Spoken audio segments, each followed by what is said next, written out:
Well, well, good morning, and good morning to you.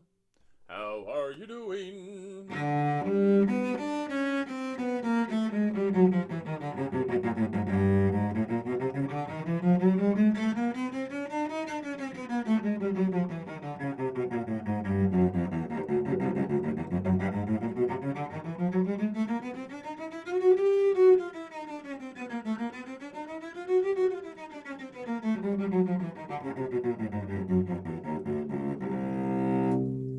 That's from yesterday. Yeah. So that is the chromatic scale sped up a little bit. Let's see if we can get that worked out.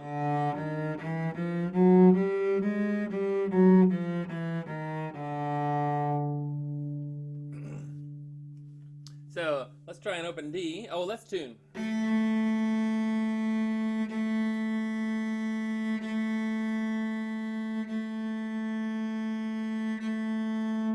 Mm-hmm. Scoot up just a scotch. See if I can't get closer into the microphone or set. And then this needs to go here. There we go. Oh, that's much better. I feel so much more complete. Okay, open A. And good. D. And G. And C.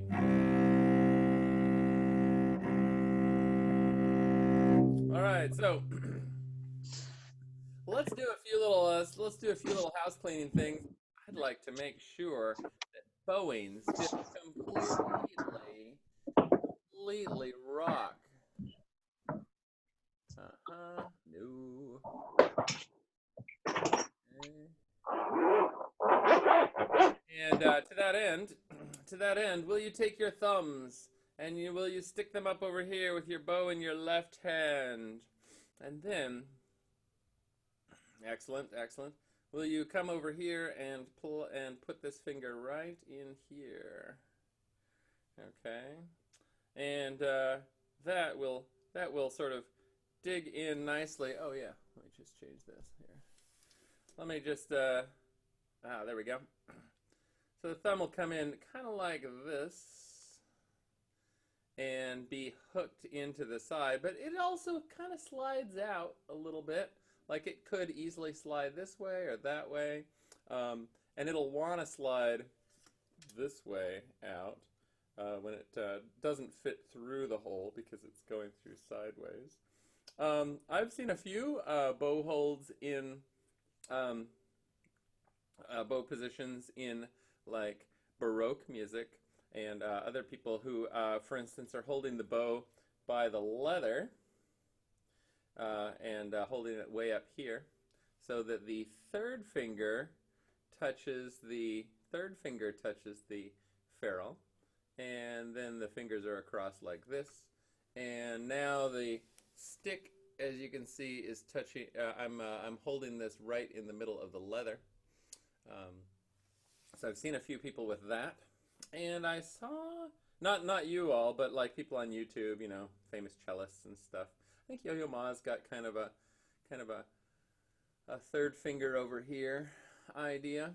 Some people like to have, and I had for the longest time, the thumb sitting right in here on this corner between the frog and the stick, and I think I've got a bow that shows that.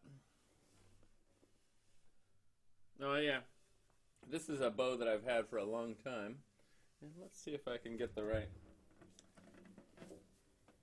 There's actually kind of an indent right here, right there where my finger used to go, because I always put my thumb right here on this side, and I'm kind of partial to this now because this wood is so hard. It's an ebony.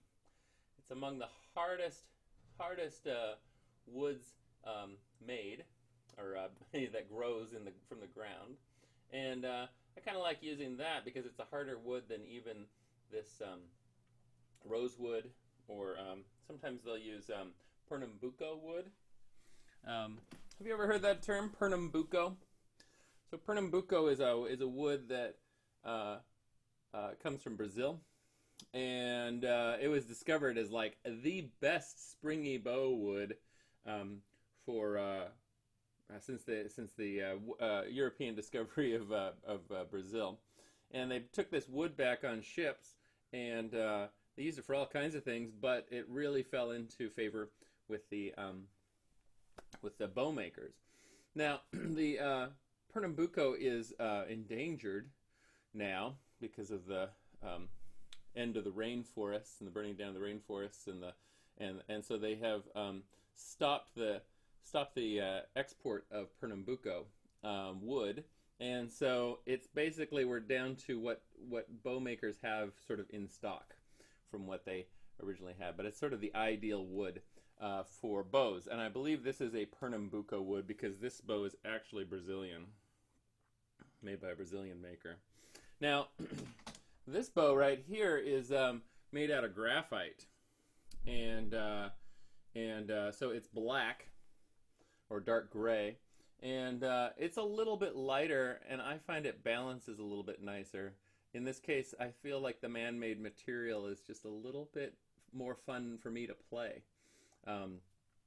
But there are most people, I would say, would prefer a wooden bow as opposed, like a wooden bow like this one, as opposed to a graphite bow. I just kind of fell into liking this one a little bit more. And I can't really tell you what it is about it. Maybe it's just the balance. When you hold the bow, you want it to sort of feel like it's lifting a little bit. You feel like it's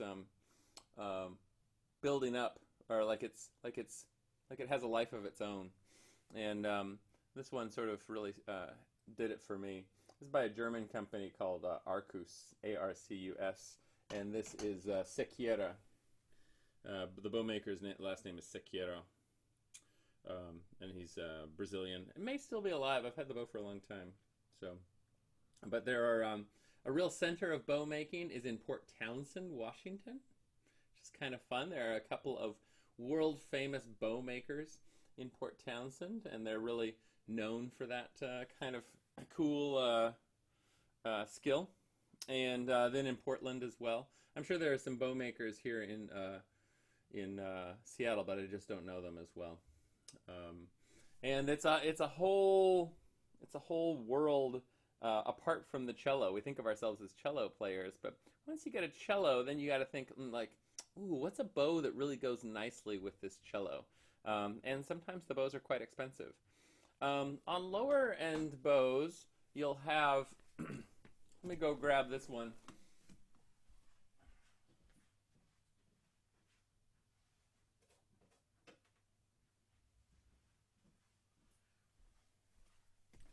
This one is made out of carbon fiber, and carbon fiber used to be an expensive material, but now it's not so expensive. And I like how this one feels as well. I usually use it as my backup bow to my black graphite bow, and what it is it's a layered fabric that wraps around, and then they bake it. You can actually find. Any of you watch the series How It's Made?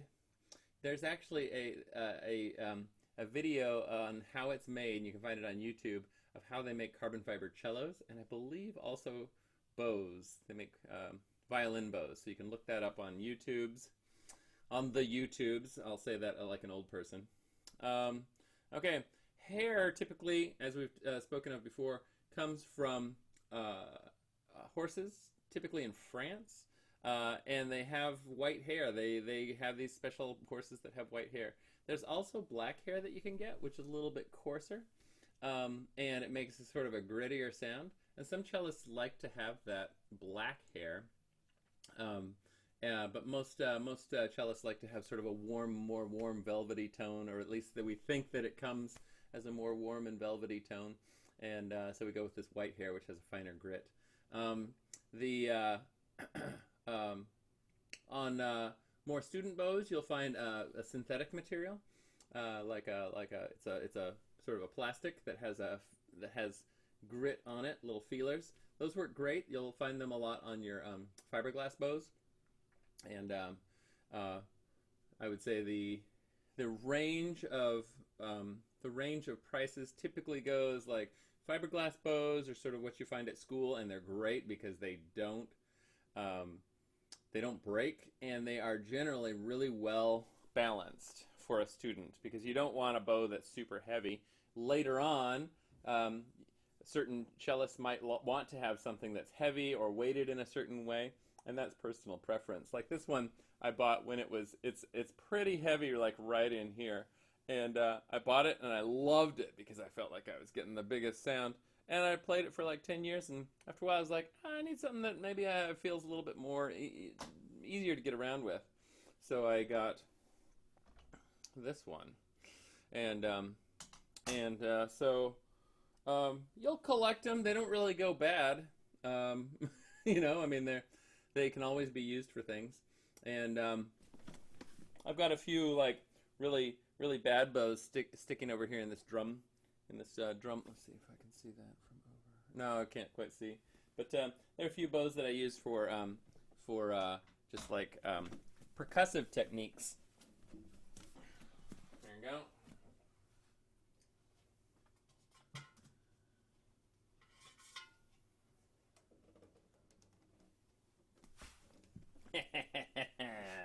Here's a fun one. Looks like we may have... This bow is sort of falling apart, but this one is a fiberglass bow that I got, and it works fine. Let me just pull off some of these hairs. Whenever you have hairs that come off, break, you just pull them off and put them in the garbage. We'll do that right after this class. But bows are sort of the unsung heroes of the cello playing world, and you probably at school have a favorite.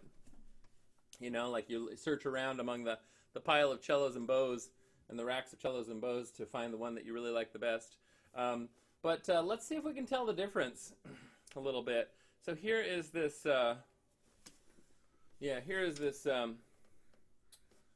fiberglass bow. Okay, this is good.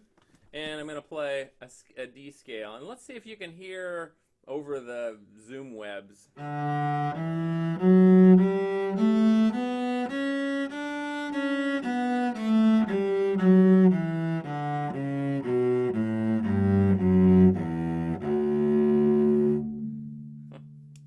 Broke a hair just right there. There must be something wrong with this thing. We'll see. And then here's the bow that I played for years.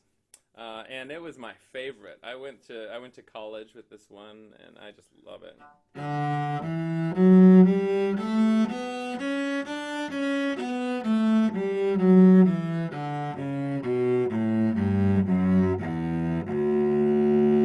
I feel like this one is really well mated to this cello. It brings out a certain brightness. Did any of you hear like a little brighter sound?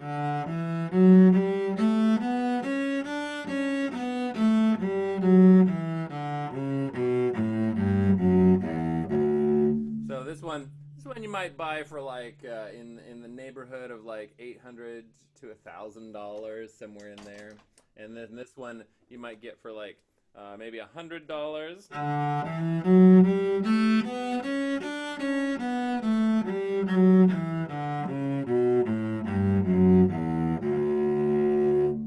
Okay, and they both feel about the same weight through here, strangely enough. They're both really balanced kind of the same way. Then I've got this carbon fiber cello, carbon fiber bow, which is a little bit lighter through here. It's sort of the midpoint between the two that I showed you and the bow that you typically see me playing. And this one might sell for like, I don't know, 200 to 250, and I play the same thing. So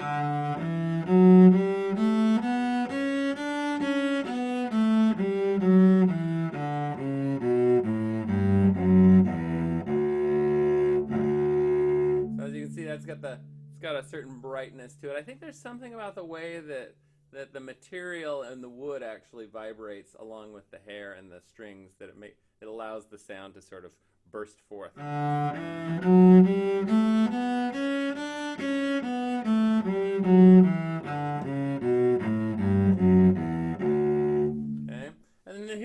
you typically see me with. This is the graphite bow, and I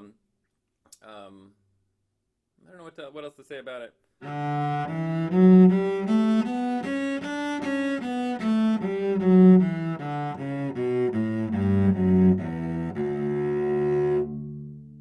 would say of the four bows, only the fiberglass one sort of limits what I perceive as the top sounds of the instrument, which is hard to hear over your regular cell phone or iPad speakers. But it sounds warmer, and it sounds maybe richer. Not richer. It sounds warmer, but a little bit more subdued.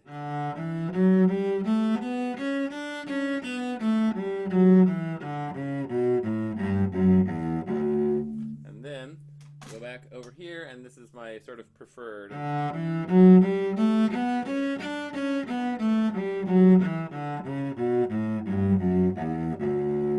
Now, when you're if you find yourself shopping for a bow, you'll know it's the good one because it's the one that you just don't want to put down.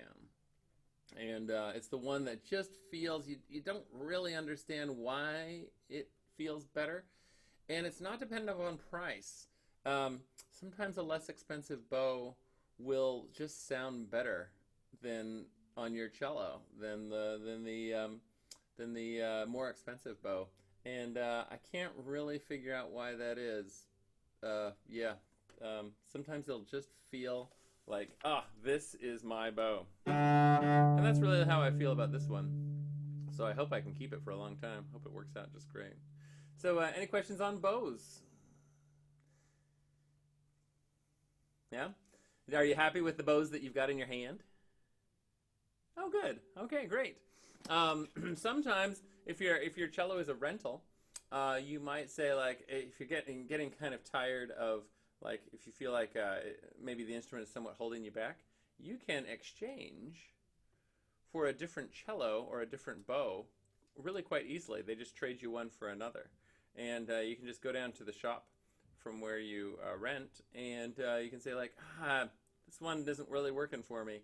And you can just play on 20 of them and decide what you may want, you know, and what one might feel better, and they'll just say, okay, great, take that one. We'll just sign it out and sign this one back in, and you're good to go. So be thinking about that as you develop as a cellist, and be thinking about, like, is the instrument really working for me? Does it feel good in my hands? Does it feel like I want to practice it? Okay, so let's play some scales. Let's bring it up. Let me bring up I want to bring up the F major. We'll go into 3 octaves on this one. Let me just call up the window. Klingle. There we go. Yes, here we are. I'm just going to put this up right here. Okay. And we're going to share the screen. F major, 3 octaves, so page 12. There we go. And, yep. And I'm going to share this desktop. Here we go, friends. Okie doke. Let's see. It's right here at the top. And I'm going to pin, I'm going to pin this one.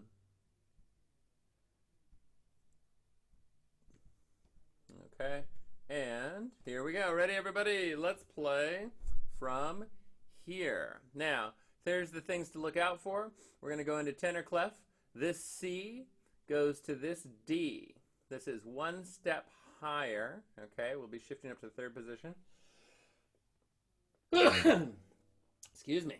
And then over here, this A, which is the harmonic A on the cello, goes to this B flat over here. Okay, so this is only a half step between these 2 notes. All right, so here's how it looks. We're going to be following this little bit. And I'm going to make it just a little bit bigger. There we go. All right, can you all see it? It's working? Yeah, good. All right. Ready, and F, open G, first finger be A, second finger B flat, C, D,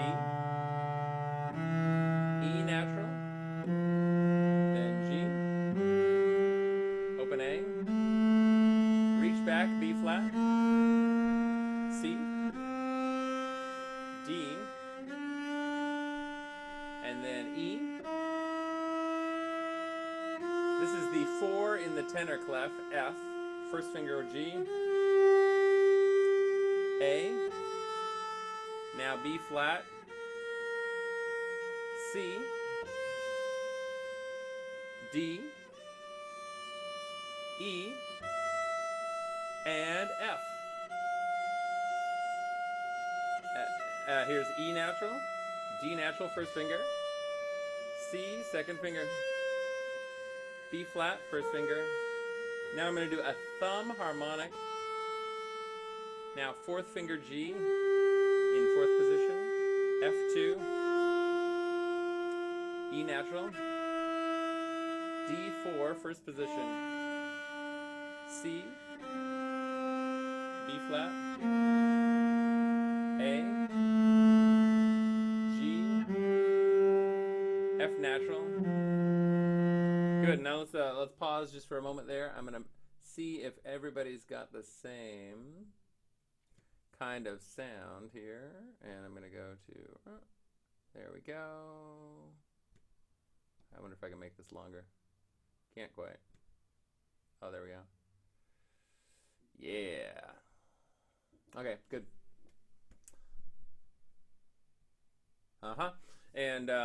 And so let's do that. Let's do that first octave. We're going down, which is to say, from right here, second finger. All right. Then we pop this. Go from this to F, and then down to E, D natural, C, B flat, A, open G, and F.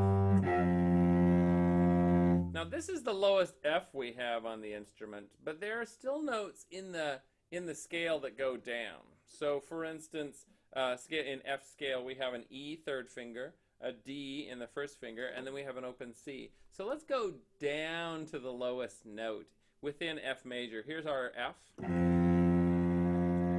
Now we're going to go to E natural, third finger, and D natural, and C. All right. And so we have all these notes in here, and let's see, I think by, today's Wednesday, by Friday, I would love to see everybody just really taking off with something like...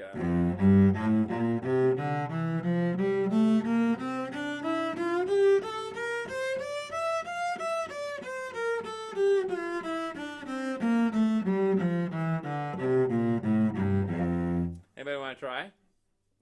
Yeah, go for it. Yeah, I see ya. Oh, she wanted to start. Yeah, no? Yeah, I would love to hear you play. Let's see here. Okay. So let's now do let's do the arpeggio, because that'll be a slightly different thing. Here's the scale. Here is arpeggios. Here is F major. That's B flat major. Here is F major. Let's just go with, bass clef here. All right. So we're going to do this scale right here. Or this arpeggio right here. Okay. And over here, we're going to slide up on the, I think we did this a few days ago. We're going to slide up to a thumb here and go into this F. Now, if you would please turn on your microphones. I want to be able to hear and be able to correct everything, so we can make sure that everybody's playing all the same notes and happy with everything. Here's my demonstration, which is to say, here's F, A, C, F. Now I'm going to go up to fourth position, just like we shifted to yesterday. Fourth finger, and then my thumb goes up to a random spot up here that sounds like this. And then a 2, and then a thumb, and then a 3. Okay? Excellent. All right, let's play this thing. Everybody play the low F. Good. A natural. C. Now F. Now we're going to go A, first finger on the D string. C, fourth finger on the D string.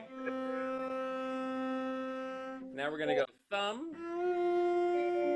And everybody here like this. Everybody, I want to hear a sound. Yeah. It's not the harmonic. It's not this note. It's up about 2.5 inches from there.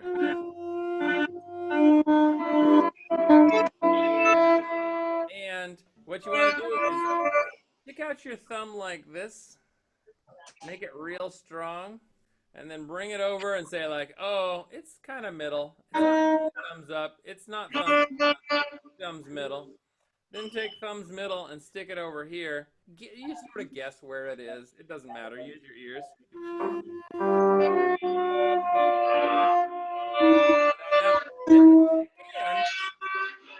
your fingers are pretty flexible this way. And if you're doing it just right, your wrist will be nice and straight over here. Good job, Cole. Good job, everybody. Good job. Good job, Lucy. Great. Okay. Now let's go from this F up to this A. Second finger. Now let's go to thumb C. Now this is on the string. And now third finger. That's the highest at. Ooh, somebody's got the A above that. That's pretty fun. Oh, Lucy does. Nice. Lucy's going high. Now, one of the good tricks of this and be able to find the notes on an arpeggio is just play up here for a bit. Let's do the thumb, 2, thumb, 3, 4, thumb.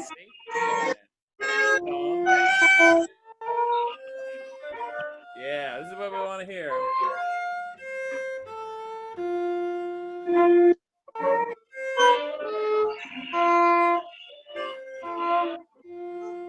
Very good. This is a thumb position, and it's based on an F natural.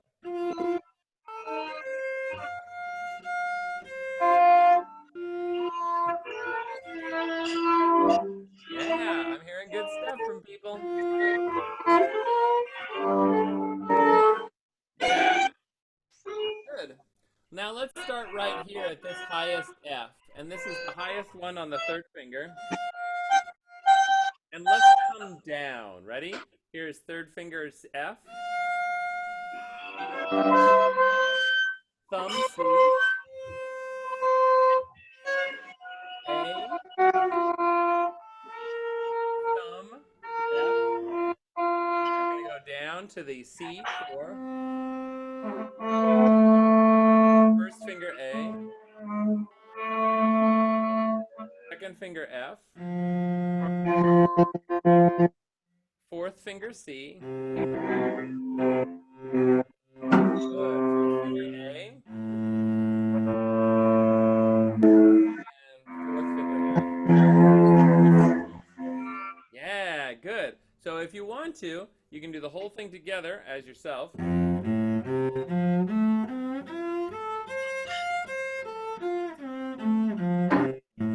Or even go really fast.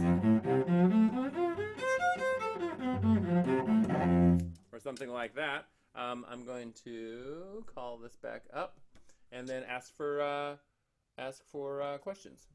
So tell me, everybody. So what questions do you have about either bows that we covered today, or the F major arpeggio, or anything else about cello that you have in mind?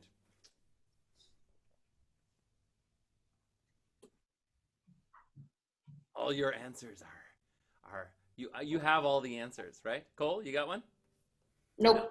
Okay, good. Well, we'll come in tomorrow with a piece, more F major, more questions, have some, and a little bit of improvisation tomorrow. Take care, everybody. See you Bye. online. Thank you. You bet. Thank Bye.